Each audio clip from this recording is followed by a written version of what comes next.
Buenas tardes. Señor don Enrique Iglesias, secretario general iberoamericano. Señor Leonardo Morlino, presidente de la Asociación Internacional de Ciencia Política. Señora doña Esther del Campo García, catedrática de Ciencia Política de la Universidad Complutense de Madrid. Señor don Manuel Alcántara, autor del libro que presentamos esta tarde, catedrático de Ciencia Política de la Universidad de Salamanca. Señoras y señores, bienvenidos a la Casa de América. Les doy la bienvenida, soy la directora de programación y les doy la bienvenida en nombre del director de la Casa de América, el señor Tomás Poveda, y en nombre de todos los que trabajan en esta casa. Sabemos que, en estos días se está celebrando en Madrid el 22º Congreso Mundial de Ciencia Política, en el que todos ustedes están participando. Para Casa de América es un honor acoger la presentación del nuevo libro de uno de nuestros politólogos más internacionales, Manuel Alcántara. Y como suponemos que la agenda de todos ustedes estos días está realmente muy completa, es de agradecer que hayan hecho un hueco en el Congreso para venir a esta Casa de América, una casa que quiere estar en todas las citas internacionales relevantes y abrirse a ella. Y a este propósito me gustaría explicarles un poco en qué consiste la nueva etapa de la Casa de América. Como saben ustedes, hace poco ha habido un relevo en el equipo directivo encabezado por el señor Tomás Poveda Ortega, y aunque las líneas y los objetivos de la Casa no han cambiado, son los mismos y se mantienen iguales, digamos que se hace ahora especial énfasis en la nueva fase de la Casa de América como plataforma y herramienta de la diplomacia pública española y muy en especial de la idea de diplomacia económica. Es un lugar de encuentro, siempre lo ha sido y lo seguirá siendo, para hablar de temas americanos. Es un lugar de encuentro de empresas, de sociedad civil, de mundo académico, de instituciones, de cuerpo diplomático, de clase política. Queremos destacar el especial cariño y la especial colaboración que tenemos con la SEGIB y con su secretario general aquí presente, relación que siempre es estrecha, pero que en estos momentos lo es más, estos momentos previos a la Cumbre Iberoamericana de Cádiz, un momento que es especialmente emotivo para los españoles porque coincide con la conmemoración del bicentenario de la Constitución de Cádiz, conocida familiarmente como la PEPA. Y quisiera yo mencionar algunos eventos que vamos a acoger a este propósito. Prestar especial atención a los jóvenes, a la vanguardia iberoamericana, reunión de ministros de Economía, un plenario de la Unión de Ciudades Capitales de Iberoamérica y Foro Pymes, y todo esto abierto. Y en este momento, como ejemplo, en tiempo real, que se dice, en este mismo momento, aquí, muy cerca de esta sala, se está celebrando a puerta cerrada una reunión preparatoria entre coordinadores nacionales de cooperación y política. Esto para indicarles las líneas generales y el énfasis que se está poniendo en estos aspectos. Pero vamos a ceñirnos al tema de hoy. El tema de hoy es el libro que hoy presentamos, el libro de Manuel Alcántara, que todos ustedes tienen aquí, El oficio de político. Es un estudio exhaustivo y creo que hasta nunca abordado de la profesionalización de la política en América Latina, un tema fundamental en un momento en el que en la región se ha consolidado la democracia. Permítanme recordar las palabras de Alicia García Herrero, economista de mercados emergentes del BBVA, que nos visitó hace unos días en Casa de América, y ella dijo en ese momento que las dos regiones de que más riqueza van a aportar a la economía mundial en la próxima década son Asia y América Latina. Este mayor crecimiento económico se traduce en un mayor poder político. De ahí que la responsabilidad de los políticos latinoamericanos sea mayor y será mayor. Crece su peso en la escena internacional, por ejemplo en el G20 o los BRICS, y crece su responsabilidad ante un electorado que pide, junto al crecimiento económico, que se reduzca la pobreza. Y en ese sentido, Brasil sería un magnífico ejemplo. Parece ineludible que las clases políticas latinoamericanas tienen que ser más profesionales, que el oficio de político se hace más necesario.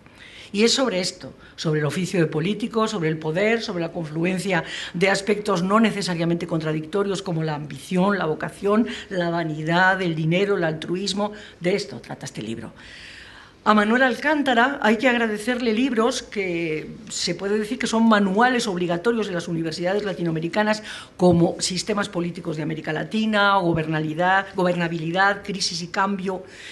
Siempre incorpora un profundo conocimiento de la región Pues como a él le gusta decir, para conocer España, conoce bien Latinoamérica.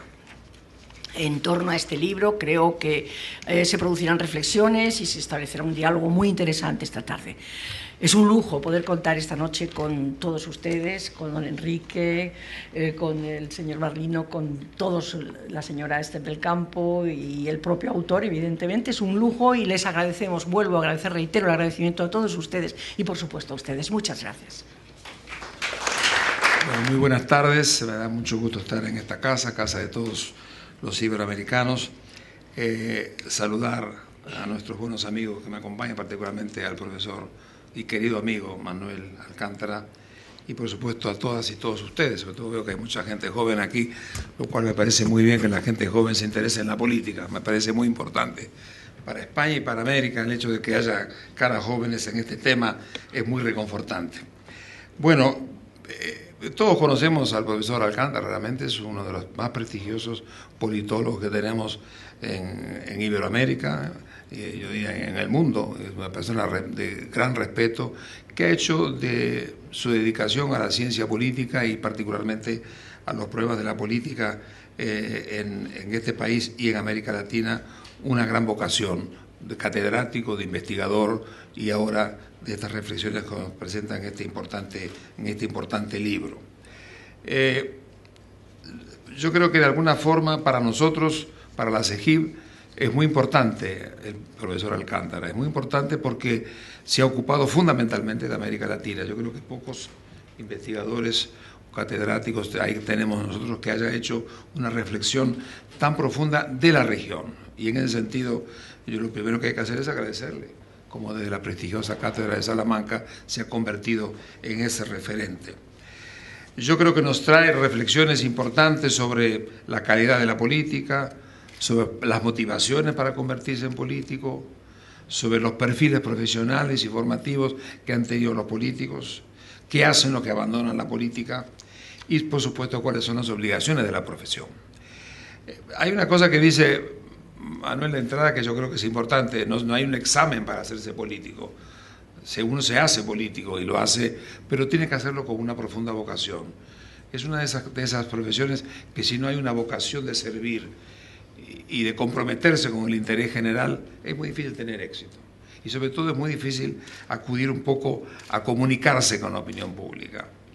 Yo creo que esta idea de que, por supuesto, que hay características que aparecen muy dedicadas en el libro sobre lo que deben rodear la figura del político, las condiciones de su vida privada, la honestidad, la sinceridad, el sentido de lealtad, la capacidad de negociación, pero hay un hecho que a nosotros en América Latina nos ha importado mucho, esa capacidad que puede tener el político de hacer a la gente sentir que es como uno. Yo creo que eso le ha dado a algunos políticos un gran éxito. A veces llegan a partir de su gran capacidad intelectual, otras veces llegan a saberse la capacidad de comunicación. Las dos cosas son y van de la mano, pero es muy importante eso en la experiencia de nuestra América Latina. La capacidad del político de poder entender la complejidad de los problemas actuales, traducirlos en forma que lleguen a la gente y en esa manera tener éxito en su gestión. Yo creo que es muy importante de que de alguna manera reconocer que quizá el don más grande que tiene el político, yo no soy político en el sentido clásico del término, pero he trabajado toda mi vida con políticos y de alguna manera he hecho política, porque de alguna forma es muy difícil hacer lo que uno hace y no hacer política. Sin embargo, yo creo que es muy importante en todo esto la capacidad del político de ganar la confianza de la gente. Y eso lo desarrolla muy bien el profesor Manuel Alcántara, porque dice, de alguna manera, eso es lo que lleva a que la pérdida de confianza es que lo hace perder también a veces la capacidad. Yo he visto, por ejemplo, me vienen a la mente la cantidad de programas de crisis que he tenido que vivir, toda la crisis de los últimos 30 años en América Latina. Siempre el activo más importante del político es su capacidad de convencer a la gente que lo que dice es lo que hay que hacer. Es decir, es esa conquista de la confianza en la relación del político con la opinión pública es un tema y una característica realmente fundamental para tener éxito en la política. Y hay que quererla, la política. No se es político a contramarcha, a contracor, se es político si uno quiere la profesión y si realmente se compromete con el interés general. Ahora, la recuperación de la confianza es quizá una de las cosas más importantes que hay en esta materia, y particularmente en momentos de crisis, en momentos difíciles como hemos tenido nosotros en nuestra América, como tienen ustedes ahora. Ese es el tema donde realmente la reflexión de Manuel Alcántara es muy importante. Me interesó mucho además, y quiero felicitarlo por las historias que nos ha traído de la lista de políticos en América Latina. Yo creo que es realmente una admirable contribución, esa descripción que hace, única que yo he visto, de ver un poco los perfiles de los líderes políticos, de los dirigentes políticos, cómo de alguna manera estas personas, muchas de ellas ya no están en este planeta, en este mundo, pero la lección que va dejando esa experiencia comparada es realmente estupenda. Yo creo que lo único que me corresponde decir es que de alguna forma yo creo que la política es una noble profesión. Hoy a veces hay unas críticas que descalifican a la política. Yo no creo eso. Yo creo que es muy importante hacer política en el mundo. Y se lo digo a usted, la gente joven. Nosotros precisamos de los líderes, y los líderes son los que tienen capacidad de ser políticos con vocación, con capacidad de despertar confianza, con capacidad de información. Es muy importante en el mundo de hoy hacer política en el vacío histórico, en el vacío geográfico, en el vacío de internacional, porque de alguna manera nuestros destinos están muy determinados hoy en día por esta globalización que para bien o para mal es hoy el elemento fundamental que rige las relaciones internacionales y la vida de nuestros países. Yo por eso quiero decirle al amigo Manuel que lo felicito mucho por esta tarea, por estos estudios que ha hecho, y realmente es una enorme contribución a la ciencia política, una enorme contribución a América Latina y una enorme reflexión. Yo me veía un poco cuando Cervantes, para volver a usar este fabuloso héroe del sentido común y del sueño, como en el Quijote, cuando con Sancho Panza están hablando de la ínsula Barataria, dice esta frase que me parece muy linda. Dice: mirad, amigo Sancho, yo no puedo dar parte del cielo a nadie, que solo a Dios están reservadas estas mercedes. Lo que puedo dar es hoy, que es una ínsula hecha y derecha, sobremanera fértil y abundosa, donde si vos os sabéis dar maña, podéis con la riqueza de la tierra granjearlas del cielo. Esa es la gran tarea que tiene un poco el político en el mundo de hoy, gran tarea, y de una forma precisamos mucho de la sabiduría, de la dedicación, de la capacidad de comunicarse y sobre todo de una conducta personal llena de valores, que es el otro aspecto que realmente hace al político respetable y admirado. Muchas gracias, Manuel, por esta colaboración.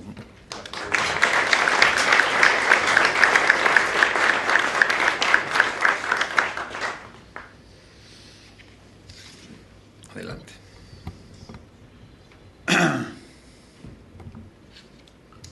Bueno, el oficio de político.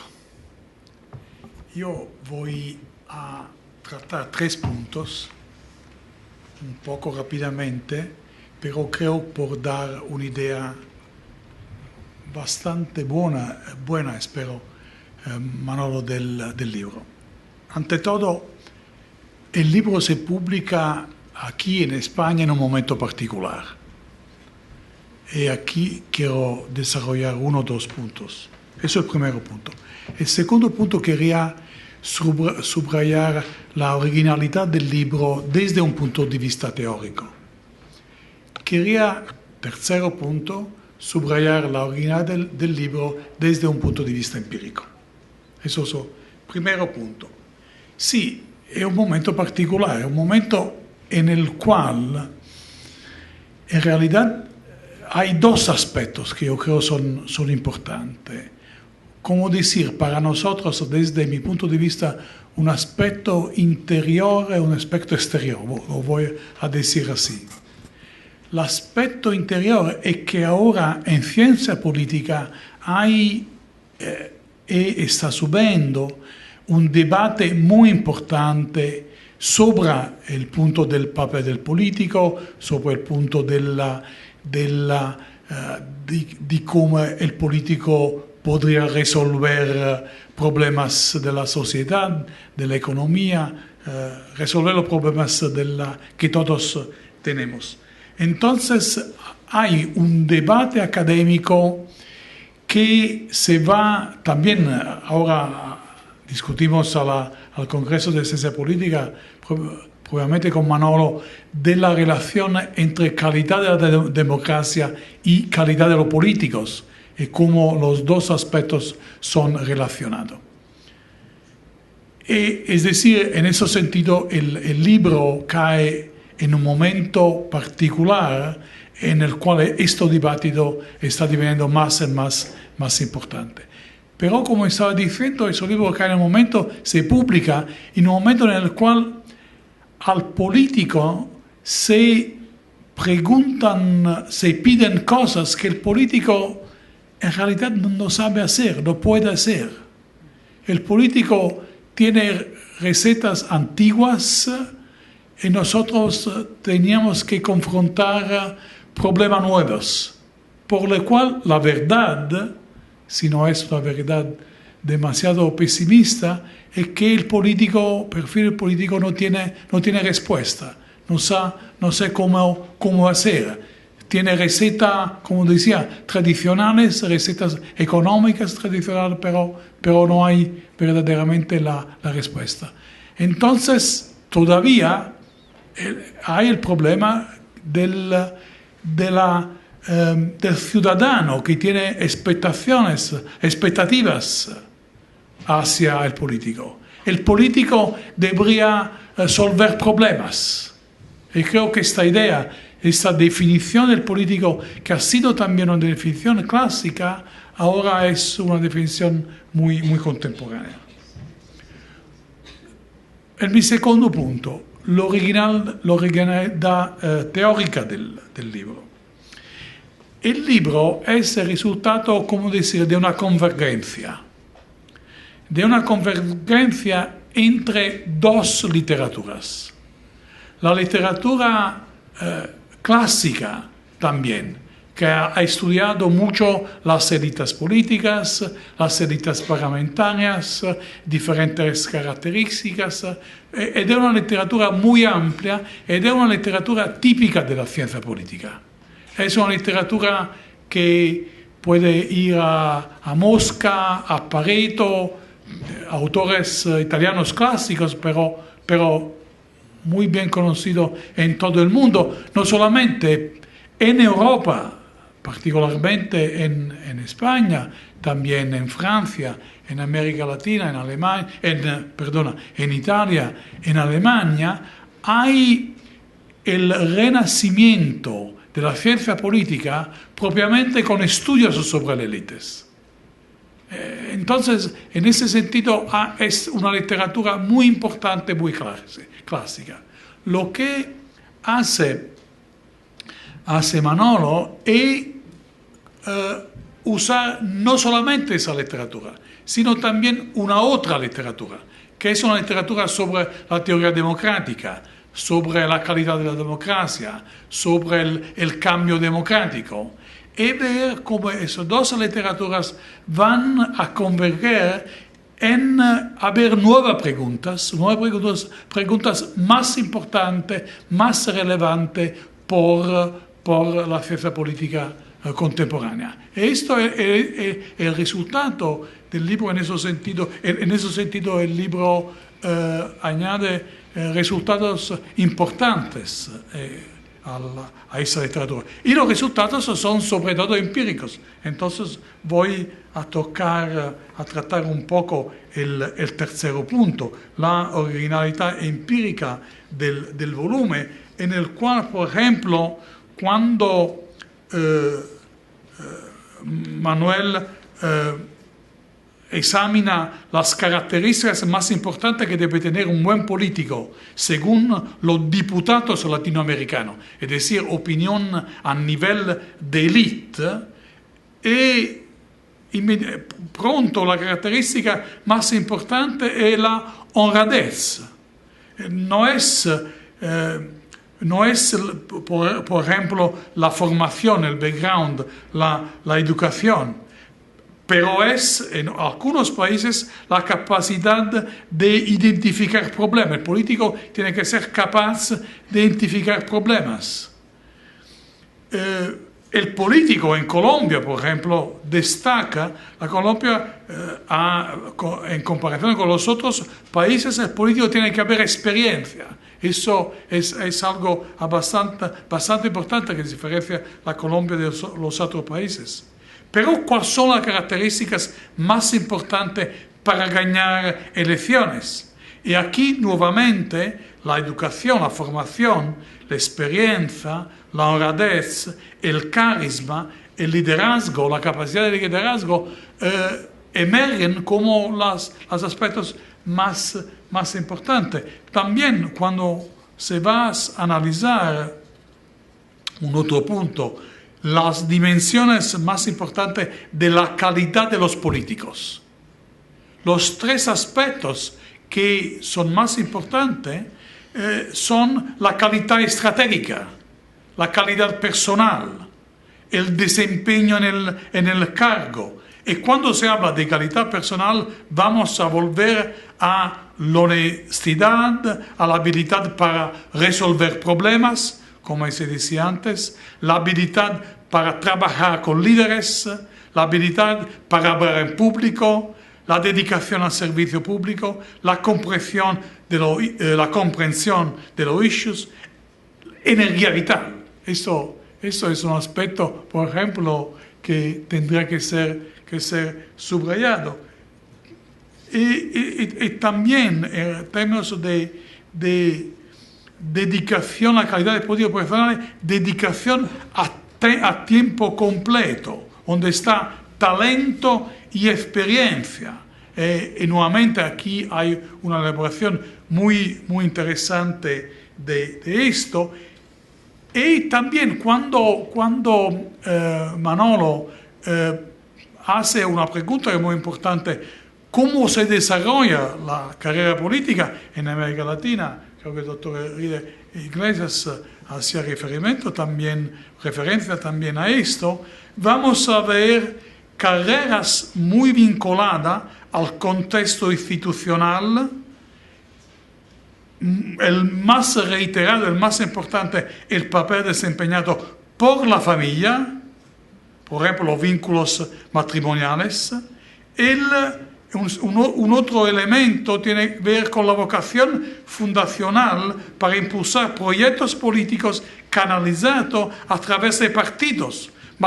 Pero los partidos son partidos nuevos, que se ajustan a la vocación y la ambición personal del político en cuestión.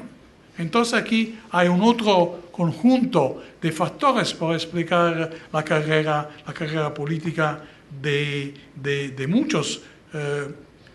Manolo toma en consideración con muchos detalles 18 perfiles de diferentes políticos para ver las conclusiones que vengo que decir. El libro es un libro nuevo, es un libro importante, es un libro que creo tiene la posibilidad también de haber un resultado importante a nivel más general del debate internacional sobre estos problemas. Gracias.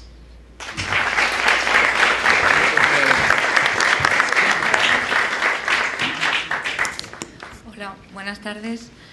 Quería agradecer en primer lugar al autor, a Casa de América, a la editorial, por haber contado conmigo para la presentación de este libro. Para mí es casi una vuelta atrás. Decía antes en broma que esperaba que nadie pensara que yo podía criticar al autor, es decir, un libro de él que fue mi director de tesis.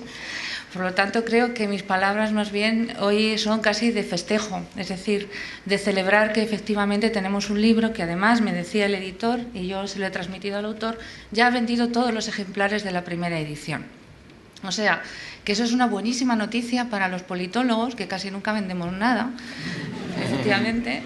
Por lo tanto, creo que no solamente hay que celebrar que es una aportación teórica novedosa, sino que además creo que por lo menos hay alguno de nosotros que es capaz de vender algún libro y nosotros creo los demás que vamos a seguir la senda de Manuel en la medida de nuestras posibilidades. Cuando yo me planteaba el título, porque no es un título fácil, el oficio del político, y porque, es decir, no es un título fácil y además no es un título que nos oriente realmente lo que nos vamos a encontrar en el texto. El texto es mucho más complejo que lo que parece indicarnos el título. De hecho, yo buscaba títulos parecidos y me salía un libro de Kapuscinski que se llamaba Los cínicos no sirven para este oficio, sobre el buen periodismo, que a mí me hacía reflexionar en parte, traer buenas o parte de las cosas que decía Kapuscinski sobre lo que debían ser los buenos periodistas y lo que Manuel nos viene a contar que deben ser los buenos políticos, que en el fondo se parecen mucho. Decía Kapuscinski, para ejercer el periodismo hay que ser ante todo buena persona. Yo estoy convencida, y sale en el libro de Manuel, es decir, para ser un buen político hay que ser ante todo una buena persona, sentir empatía por los demás, colocarse en la situación de los otros. Hay que tener, decía Kapuscinski, capacidad de sacrificio y tener una vocación de formación permanente. De alguna forma, terminaba diciendo, ser un buen periodista es trabajar duro. Yo creo que lo que viene a decirnos Manuel, efectivamente, es que ser un buen político, con todas esas capacidades y aptitudes que mencionaba Morlino anteriormente, pues efectivamente tiene que ver con un trabajo duro. Dicho esto, yo me planteé no solamente el título, sino que me planteé qué hubiera sido si a mí me hubieran dicho que escribiera el libro. Es decir, si a mí la editorial me hubiera dicho, escriba usted el libro sobre el oficio del político. Y yo pensé en tres grandes áreas, que algunas están cubiertas y otras no están cubiertas, por eso quiero plantearlo. Una tenía que ver con el tema de la legitimidad y de la representatividad, es decir, lo que nosotros discutimos a los políticos de si nos representan, si no nos representan, hasta cómo, hasta cuándo nos representan, hasta dónde, cómo. La segunda tenía que ver con el tema de la profesionalización, que ese es un tema, yo diría que es un tema bastante abundante y bastante, diríamos, hemos tenido bastante cosecha en la literatura de ciencia política. Si los políticos tienen que ser técnicos, cómo deben gestionar, qué capacidades y actitudes deben tener los políticos en la gestión. Y luego se me corría un tercer tema, que eran los intermediarios, es decir, los políticos y los partidos. Yo diría que el libro me ha sorprendido de manera total. Es decir, hay algunos de los temas que efectivamente están en el texto, pero hay otros temas que Manuel les ha dado una vuelta más. Y creo que nos hace un planteamiento novedoso porque nos lleva tanto a debates teóricos como a situaciones, es decir, como a contextos regionales como el de América Latina, como a una reflexión en torno a cuál debe ser el papel de los políticos en el contexto actual. Si yo tuviera que resumir, luego no sé si el autor estará de acuerdo conmigo porque esto no lo hemos pactado, yo diría que su texto, en el texto yo descubro otro Manolo del que yo he ido conociendo a lo largo del tiempo. Y eso es casi, como él está metiéndose en temas de psicología política, pues estoy haciendo casi un psicoanálisis. Yo creo que él, sin quererlo o sin advertírnoslo, ha cambiado de objeto. Es decir, ha ido pasando de los partidos a los políticos. Y ese es un tema muy interesante porque los partidos han quedado bastante relegados en este texto. Es decir, no es un texto sobre los partidos, es un texto sobre los sujetos, ¿de acuerdo? Los políticos como actores. El segundo cambio, yo creo que está en camino, este es mucho más incipiente, es un cambio bastante sugerente, yo por eso creo que recomendaría que leyeran el libro, y es que desde una posición que nosotros hemos dicho institucionalista o neoinstitucionalista, él está en un camino mucho más interdisciplinar, intentando recoger parte de los aportes que él no dice constructivistas, pero sí que están relacionados con estas nuevas aproximaciones desde la psicología política y desde la biopolítica. Y es muy interesante que en una primera parte nos deje, yo diría con la miel en los labios, porque no terminamos de profundizar en ese tema, pero nos deja un nuevo abordaje que no había sido, por lo menos en ciencia política, utilizado hasta el momento, para estudiar los políticos y fundamentalmente los políticos latinoamericanos. Por supuesto, el tema es un tema viejo y es un tema nuevo. Es decir, es un tema viejo porque hace referencia a todos aquellos problemas que nosotros hemos ido estudiando en la región, como el clientelismo, el personalismo, el caciquismo. Pero es un tema nuevo, no solamente porque está estudiando nuevos políticos, sino porque lo está haciendo de una manera novedosa. El libro, efectivamente, creo que además es un libro, si bien es de autoría individual, es un libro que debe mucho a un proyecto colectivo, lo mencionaba Enrique Iglesias con anterioridad, que es el proyecto de élites parlamentarias de la Universidad de Salamanca. Y creo que efectivamente el libro responde a muchas de las aportaciones que han ido haciendo los investigadores del Instituto de Iberoamérica de esta universidad. Fíjense Y por comentar un poco el libro, aunque supongo que luego el autor entrará, él hace, como decía el profesor Morlino, una primera parte, un amplio debate teórico, interesante, porque efectivamente recoge tanto aportaciones clásicas como aportaciones contemporáneas, pero se mete rápidamente en lo que yo llamaría el meollo de la cuestión, que son 3 capítulos que dedica fundamentalmente a carreras políticas, es decir, cómo se llega a la carrera política. En segundo lugar, al tema de la profesionalización, en el que aborda algunos temas que quizás yo creo que habría que incrementar con otro tipo de aportaciones, por ejemplo, por remuneración, dedicación, vocación y ambición, pero creo que a lo mejor tiene que ver también con capacitación técnica y formación que efectivamente nosotros percibimos muchas veces, sobre todo cuando estamos trabajando, por ejemplo, con élites parlamentarias. Nos damos cuenta que hay un proceso de especialización que tiene que ver con la gestión cotidiana de los asuntos en el legislador, ¿no?, en el legislativo. Y el tercer capítulo que corresponde a ese meollo es el capítulo de rendición de cuentas. Cómo los políticos rinden cuentas. Termina finalmente con un capítulo que también se ha mencionado con anterioridad, en el que se recogen 18 carreras de políticos latinoamericanos.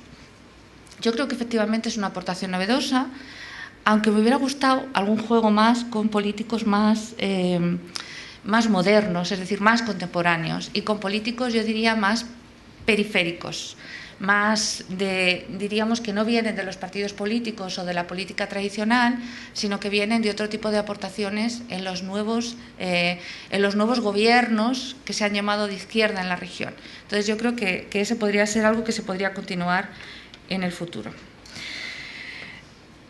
Para finalizar, y por eso digo que esto es un texto muy personal, el autor nos lleva a un intento de reflexionar, partiendo del Quijote, en torno a 2 temas que me parecen muy interesantes, sobre todo el segundo. Uno es la política y la literatura, es decir, cómo la literatura es un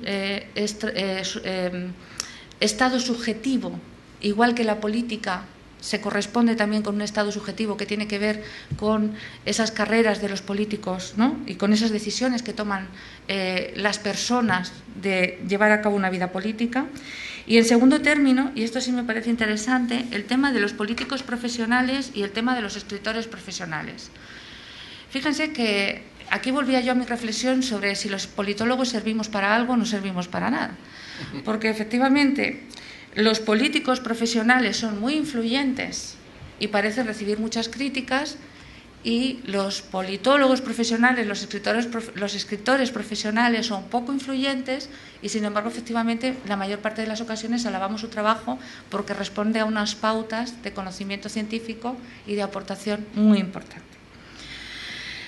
¿Qué recomendaría? Es decir, ¿qué creo que podemos hacer? ¿Qué puede faltar si Manuel quiere darle continuidad a esta investigación? A mí me gustaría dar un salto más hacia las políticas, porque cuando nosotros valoramos a los políticos, no solamente valoramos su carrera o no solamente valoramos la pertinencia o no, si se adecúan en mayor o menor grado a los cargos que están ocupando, sino sobre todo valoramos su gestión. Entonces me gustaría vincular a los políticos con las políticas. Es decir, cuáles son los productos de estas decisiones que toman los líderes políticos.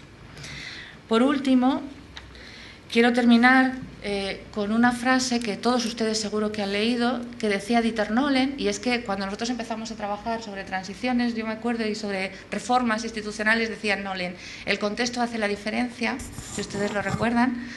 Pues yo creo que a Manuel le va a quedar grabado, nos va a quedar grabado hoy a todos en la memoria que el político hace la diferencia. Muchas gracias.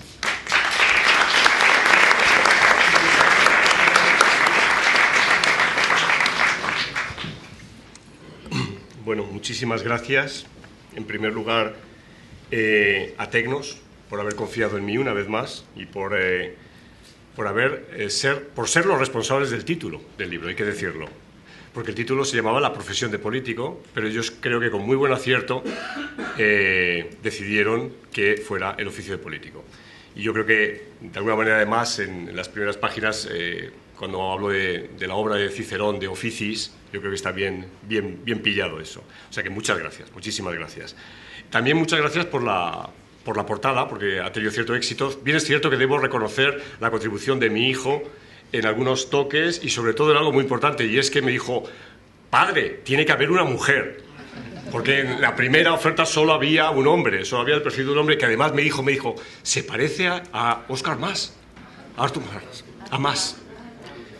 Y dije, bueno, pues que le retoquen un poco, pero en cualquier caso, o sea, muchas gracias, Tecnos, por esto, ¿no? Gracias a Casa de América, muchísimas gracias, como siempre, porque esta es nuestra casa, ¿no? Por ser y seguir siéndolo, o sea que muchísimas gracias. Gracias, Enrique, mi querido amigo Enrique, que he aprendido muchas cosas de ti, muchas cosas, más de lo que tú te crees. Gracias, Leonardo, tú sí que sabes que he aprendido de ti porque te cito y te sigo. Y, por supuesto, gracias, Esther, por ser como eres. Gracias. Y, bueno, muchas gracias a todos vosotros, a todos ustedes, amigas y amigos. No quiero ser muy pesado, para los que están en el Congreso es un día muy largo, hemos empezado antes de las 9 de la mañana. Y es un día caluroso y, en fin, en julio hay que estar en la calle y hay que estar en una terraza tomando algo.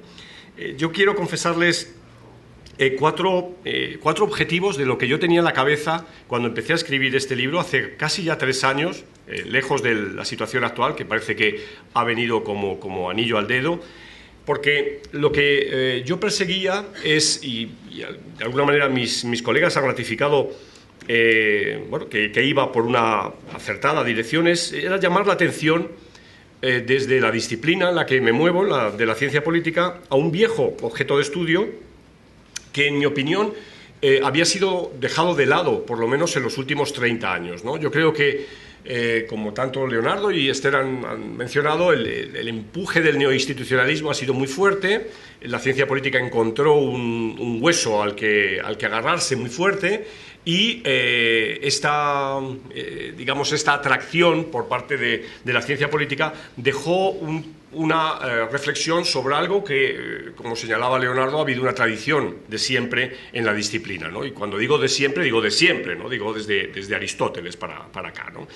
Entonces yo quería recuperar esto y también ser consecuente con lo que Esther ha señalado, con una línea de investigación ya veterana, exactamente desde el año 94, que había empezado sobre élites parlamentarias, sobre entrevistas a élites parlamentarias, muchos de aquí presentes, y ya aprovecho para agradecer el esfuerzo colectivo que ha supuesto las exactamente 8.000 entrevistas que se han realizado en estos 18 años en todos los parlamentos de América Latina.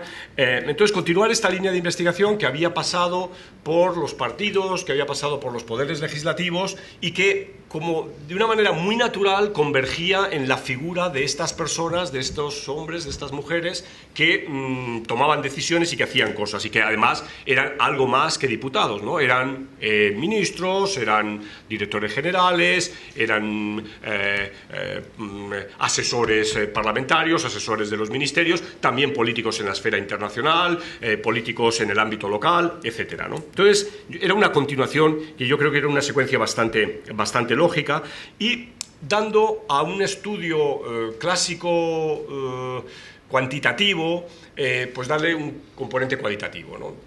Esto, digamos, que justifica estas historias de vida o estas carreras políticas que componen el último capítulo. O sea, mezclar esto que también Leonardo persigue, ¿no?, en su trabajo que veníamos de discutir en el Congreso, en su trabajo sobre calidad de la democracia, de buscar aproximaciones cuantitativas con aproximaciones cualitativas para buscar un punto de conexión y ver lo poco acertado que es estar solo en uno de los dos bloques.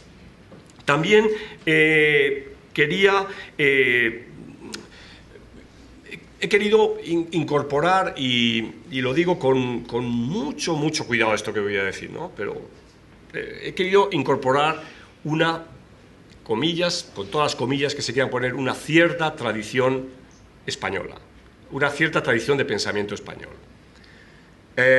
Basándome en 2 momentos muy distintos de la historia española, pero que creo que son muy importantes para entender este país, que es el siglo XVI, y entonces tomo desde Cervantes a Bobadilla, por ejemplo, al gran manual de Bobadilla, formado además en la Universidad de Salamanca, el manual para corregidores, y en la Segunda República, o digamos de la generación republicana, tomo a Ortega y tomo a Manuel Azaña. Yo creo que son 2 referentes que contribuyen mucho y que dan mucho jugo a la propia reflexión, reivindicando esta suerte de pensamiento de nuestro entorno cultural, ¿no? Y finalmente, el último objetivo ha sido el de producir un texto a medio camino de lo que sería el libro académico, el libro duro y el ensayo, ¿no? El ensayo con aproximaciones que hay tanto aproximaciones teóricas como metodológicas diferentes, pero también fuentes que van desde las noticias, las puras noticias, a literatura, ¿no? Una persona que ocupa una importante parte del libro, notas a pie de página, es Vargas Llosa, por ejemplo, ¿no?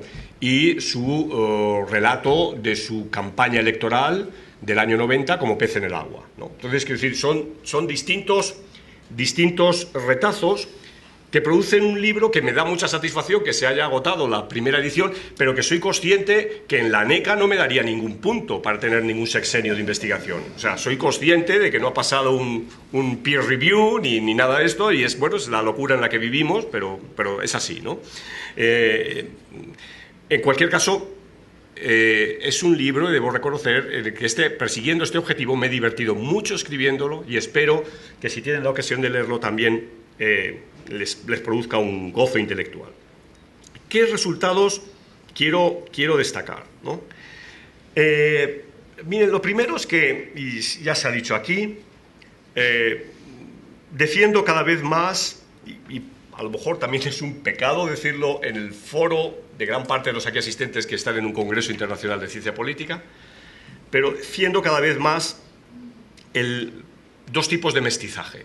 El mestizaje disciplinario, es decir, casarse con una única disciplina es un error, lo puedo decir a mi edad. Afortunadamente, el cumplir 60 años a uno le permite decir ciertas cosas que a lo mejor no habría podido decir hace 10 años, pero creo que hay que abrirse a otro tipo de disciplinas. Muchas otras disciplinas nos dicen muchas cosas. Uno no puede ser experto en todas ellas, es evidente, tendrá siempre una disciplina fundamental, pero yo creo que este mestizaje disciplinario es muy importante. Y segundo, también el mestizaje que podríamos denominar regional, ¿no? Don Enrique ha señalado muy claramente mi papel, mi vocación latinoamericana y, si se quiere, mi encasillamiento latinoamericano. Encasillamiento que los colegas españoles lo conocen mucho, muy bien esto, pues causa problemas a veces, ¿no? Porque eres latinoamericanista. Y entonces eso significa que eres un segundo, estás en un segundo plano. Bueno, no quería ser tan duro como eso, pero sí.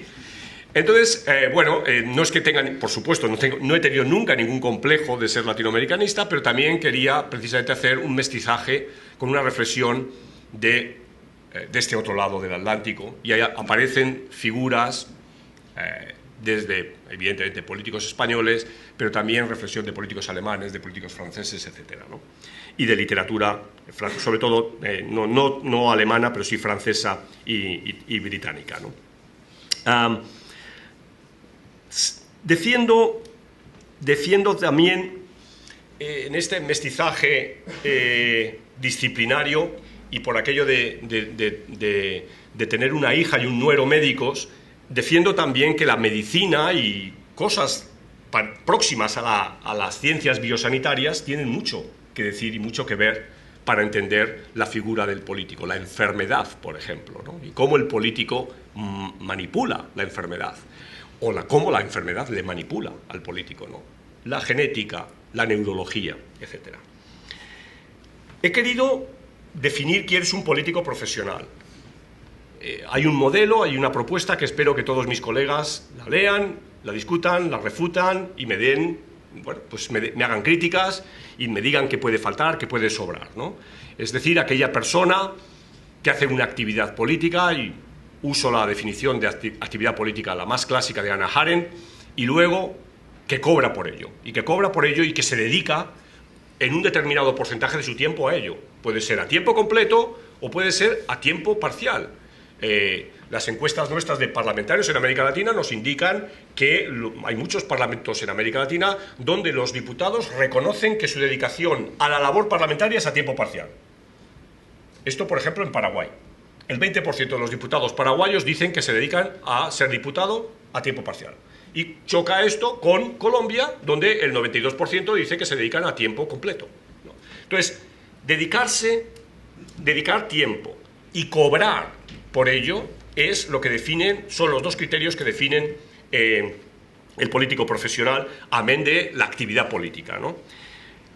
Intento hacer una tipología de escenarios donde se dan estos políticos y tengo una mala noticia, que es, cuando a veces me han preguntado, dice, bueno, pero estos días en alguna entrevista, pero profesor, ¿cuántos políticos hay? ¿Sobran políticos en España? Que es una pregunta que tenemos, ¿no?, a flor de piel, ¿no? Y yo digo, bueno, pues no sé, hay que contarlos. O sea, primero, antes de saber si sobran, hay que contarlos, ¿no? O sea, digamos, ahí viene la parte cuantitativa, ¿no? Hay que contarlos, ¿no? He contado los políticos, los cargos electos que hay en España, los cuales, por definición, son políticos. Ojo, pero no políticos profesionales, ¿eh?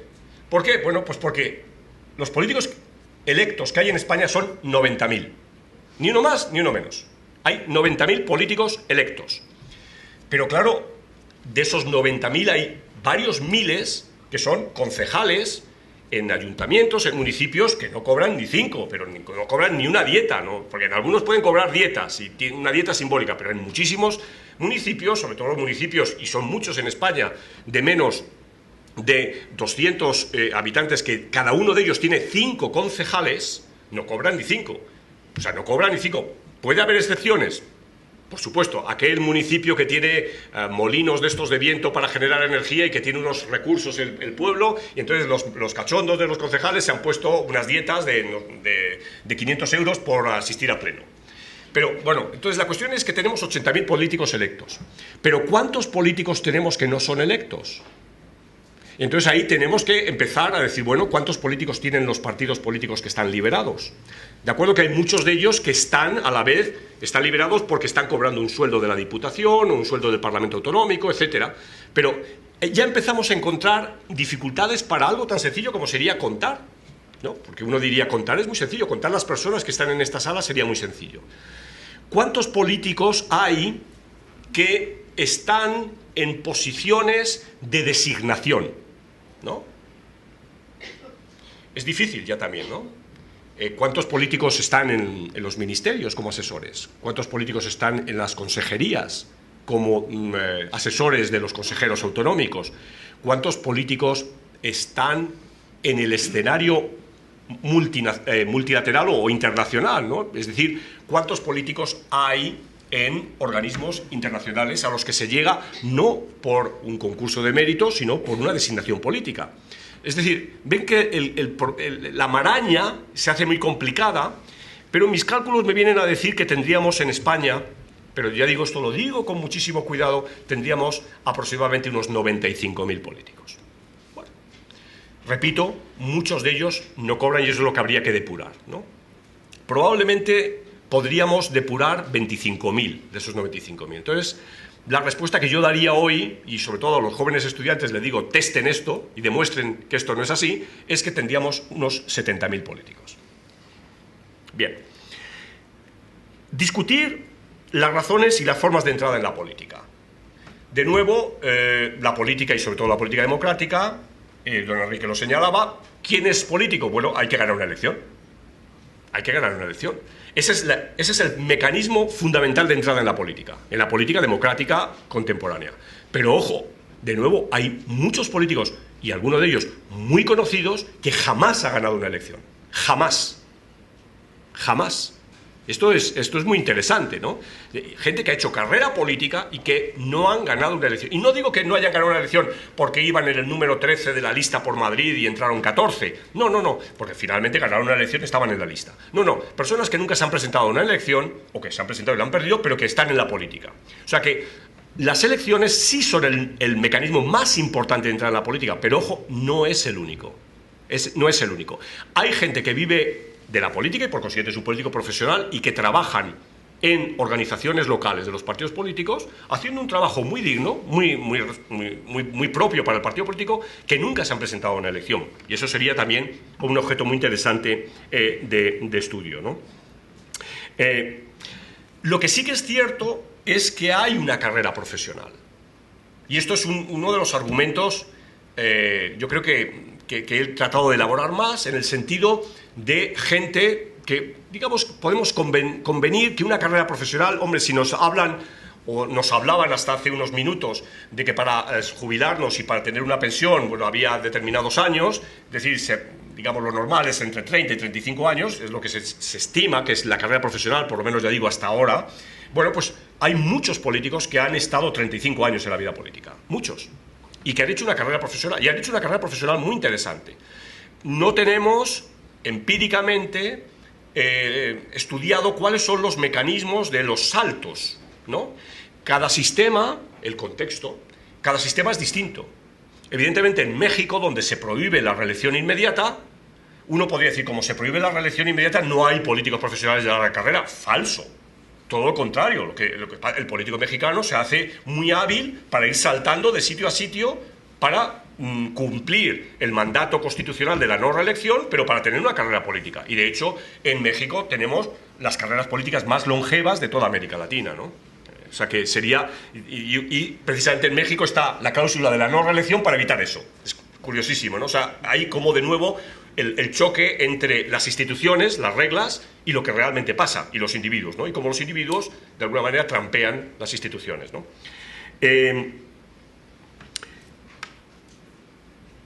He querido también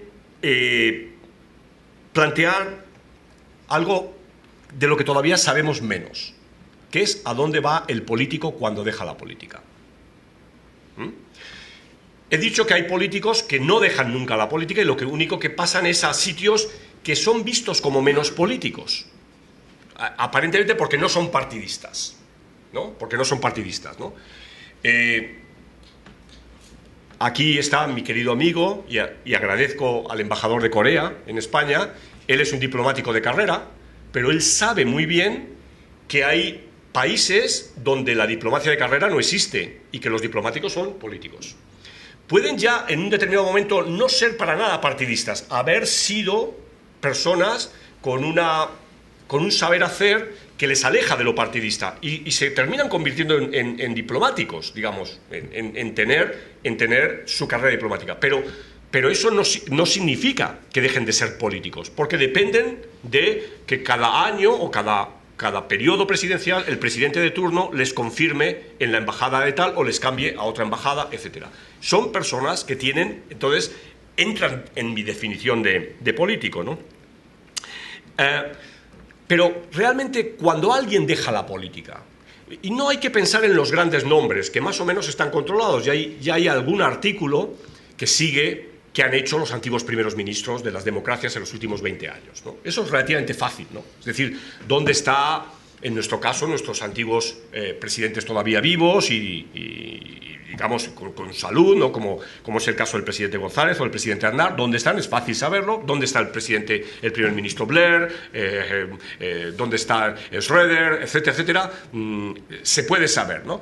Pero, ¿qué pasa con esos políticos que fueron, digamos, de una segunda fila alta que dejaron la política? ¿Dónde están? No hay un estudio riguroso de dónde están.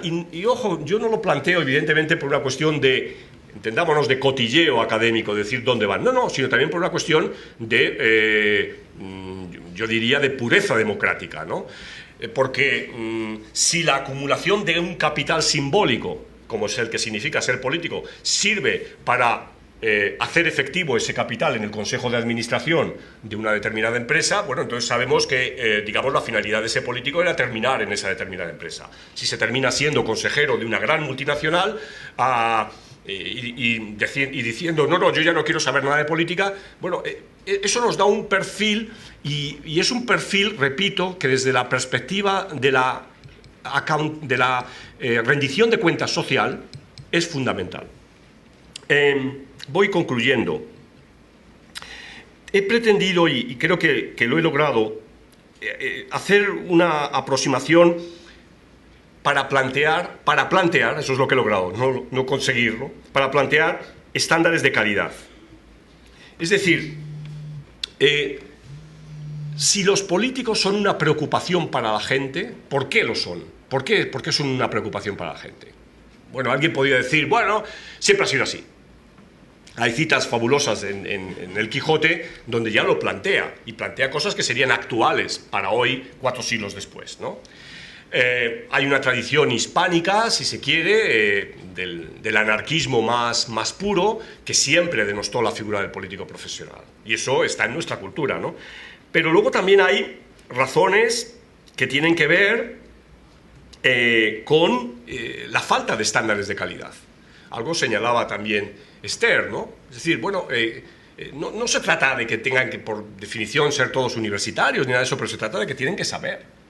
Es decir, se trata de que si hay un problema de medio ambiente, si hay un problema de sanitario, si hay un problema de financiero complejo, de nuevos productos financieros, etcétera, tienen que entender cuál es el problema. Es lo que se ha señalado también aquí. Es decir, hay nuevos problemas que los políticos no están preparados, ¿no? Como cuando a veces decimos de los jueces, ¿no? No, es que ya hay ahora mismo delitos nuevos que los jueces no se enteran, porque son tan sofisticados esos delitos que no tienen la pericia suficiente, ¿no? Entonces, en el ámbito de la política esto es muy habitual, ¿no? Y entonces he planteado, y también me gustará discutirlo con los colegas en seminarios próximos, ¿no? Estos estándares de calidad, ¿no? Si son suficientes, si el hecho de la formación más experiencia, más dotes personales es suficiente, y en cuyo caso, ¿qué tipo de formación, qué tipo de experiencia, qué tipo de dotes personales, ¿no? Y vuelvo al tema de lo de la enfermedad. ¿Debemos someter a los políticos a algún tipo de control de enfermedad? Nosotros nunca permitiríamos, les pongo un ejemplo, nosotros no permitiríamos nunca montarnos en un jumbo que supiéramos que el conductor del jumbo estaba drogado o estaba borracho. Nunca lo permitiríamos. Y cuando se ha visto esto, esa persona ha ido inmediatamente a la cárcel. Recuerdo hace, no sé, un par de años o 4 años que pasó esto, ¿no? Políticos que toman decisiones, y ahí la literatura norteamericana es muy abundante, sobre todo para los presidentes, que han tomado decisiones muy importantes estando drogados, no drogados por el consumo de estupefacientes, sino drogados por tener enfermedades muy, muy complejas, y que estaban drogados y que se sabe que tenían una capacidad del 50% de discernimiento y tomaron decisiones que nos pudieron llevar a guerras, a conflictos atómicos. Esto está perfectamente documentado. ¿Se ha tomado alguna decisión sobre esto? ¿Esto tiene que ver con la calidad del político? Bueno, yo creo que una sociedad democrática tiene que plantearse estos temas, ¿no? Si no permitimos al piloto del jumbo que conduzca, que maneje el jumbo, ¿por qué vamos a permitir a alguien que maneje arsenales atómicos si está absolutamente impedido? Finalmente, esta idea del perfil de los políticos latinoamericanos, y entro en la última parte, porque es la parte auténticamente latinoamericana del libro, exclusivamente latinoamericana. Yo lo que he querido hacer es tomar a través de 18 personas que más o menos nacieron entre 1870 y 1950 o algo así, algún par de excepciones, es decir, aproximadamente en 80 años, y que en la mayoría de los casos han fallecido. Tampoco quería entrar en la polémica del político actual, etc. Lo que quería mostrar era una suerte de retrato robot del político latinoamericano. Considerando algunos que habían llegado a ser presidentes, pero evidentemente no todos los políticos llegan a ser presidentes, entonces por consiguiente tenía que tomar algunos que nunca hubieran sido presidentes, tomando gente que procedía de la izquierda, gente que procedía de la derecha, gente que procedía de una influencia católica muy fuerte, gente que procedía de la masonería, hombres, mujeres en una proporción, gente que procedía de las Fuerzas Armadas, gente que fue profundamente populista, y con todos ellos construyo una especie de retrato robot.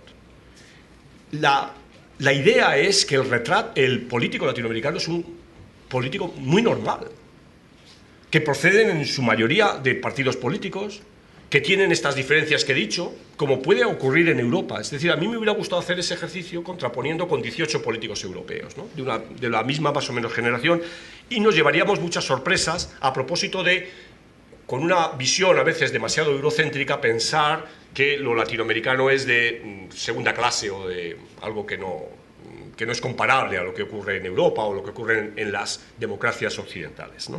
Entonces, ese ha sido mi inquietud, ¿no? Con esto ya termino, ya no quiero cansarles más. Agradecer a todos, señor embajador, mi querido amigo director, mi querida amiga, amigos, amigas, colegas, querido Enrique, mi hija,